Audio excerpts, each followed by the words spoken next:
Alors, j'ai rencontré il n'y a pas longtemps un étudiant qui sortait d'une école secondaire et qui m'a dit dans mon école, on m'interdisait de faire du texte justifié. Et quand il m'a dit ça, je me suis dit mais c'est vraiment dommage et je parie que c'est parce qu'on ne lui a pas expliqué les réglages de justification. On lui a dit tu ne fais jamais du texte justifié parce que entre certains mots, ça fait des grands espaces. Et entre d'autres mots, ça peut faire des espaces plus serrés. Donc les espaces entre les mots, voilà par exemple ici, les espaces serrés entre les mots, vous voyez. Alors que sur d'autres lignes, c'est large. Mais c'est parce qu'en fait, il suffit de régler la justification. Il ne suffit pas de demander de mettre une justification.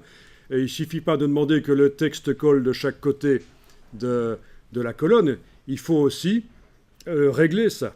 En fonction de la largeur de la colonne, en fonction de la taille du caractère, en fonction du caractère utilisé, en fonction de... Oui, il faut régler ça. Ben, c'est ce qu'on va faire maintenant. C'est pas très long à expliquer. Je pense qu'en 5 minutes, c'est fait. Enregistrez quand même le document et on va vous expliquer ça.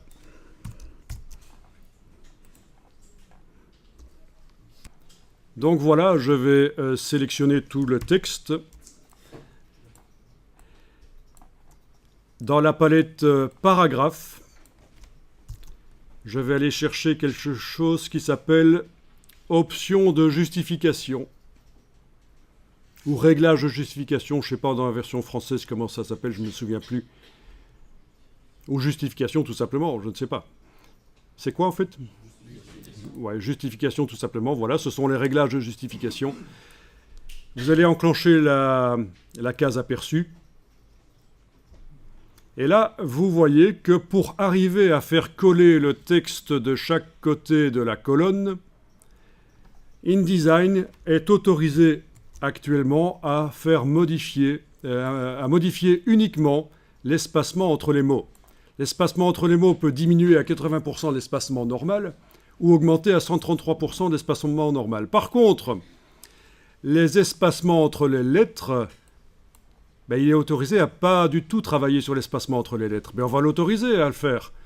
Ici, vous allez indiquer à espacement entre les lettres, vous allez indiquer moins 5%, il faut mettre du négatif, moins 5 ou moins 10, voilà, moins 10 par exemple, et ici, 10. Voilà, donc moins 10 et 10. Parfois, on peut faire moins 15 et 15, bon, ça dépend. En tout cas, ça a dû déjà donner de la souplesse au texte.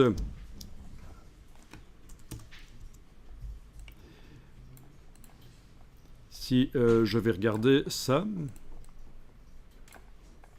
je réorganise un peu pour vérifier ça. Oui. On était donc à 0 et on est passé à moins 10 et 10.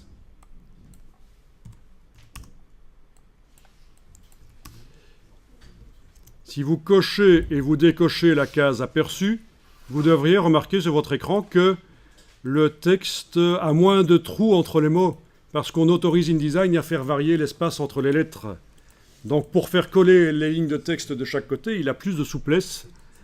Vous avez aussi la possibilité de faire varier la largeur des caractères. Parfois on dit qu'il ne faut pas le faire, donc c'est à vous de voir. Par exemple, si je mets 90, 110... il y a 3 paramètres sur lesquels travailler. Espacement entre les mots, entre les lettres et largeur des lettres. Voilà. Et on obtient un gris typographique, c'est-à-dire que vu de loin, le texte fait plus surface grise unie, avec moins de lézardes. Vous voyez, ces lignes qu'on a l'impression de voir entre les mots. Donc voilà, il suffit de ça. C'est quelque chose qui est très vieux, ce réglage, et qui est rendu possible grâce à l'informatique, bien sûr. Avant l'informatique, pour faire ça, c'était sur du long texte comme ça, c'était difficile. On avait un crénage qui est régulier, mais ici, ça marche. Alors, il y a autre chose qui peut aider. On va aller vérifier si dans la palette caractères, on est bien en optique. Eh bien, ce n'est pas le cas. Dans la palette caractères, vous pouvez passer de métrique à optique. Là aussi, ça va améliorer les choses. Voilà. Donc, à ce moment-là, InDesign regarde chaque mot et modifie les espacements entre les lettres de manière à ce que le mot fasse bloc, qu'il n'y ait pas vraiment de trou. Quand vous êtes en métrique, c'est donc dans la palette caractères, menu texte caractères. Voilà. Voilà plein d'astuces pour améliorer l'aspect du texte. Dernière chose, on va jouer sur l'approche de groupe, c'est-à-dire dans la palette caractères, vous allez regarder ce qui se passe quand vous augmentez un peu l'espacement entre les lettres. Par exemple ici, voilà, l'espacement entre les lettres est augmenté et ça peut donner bien à un certain moment, il faut vraiment observer.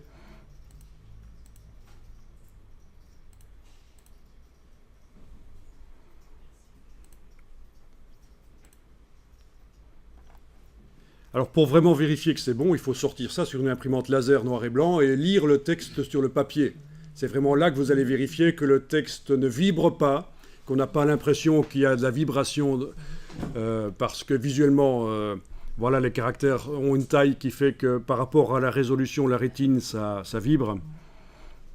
C'est vrai, l'écran n'est pas fiable, il a tendance à lisser l'écran. Donc si vous voulez vraiment vérifier que c'est bon, il faut sortir ça sur du papier laser noir et blanc et lire sur le papier.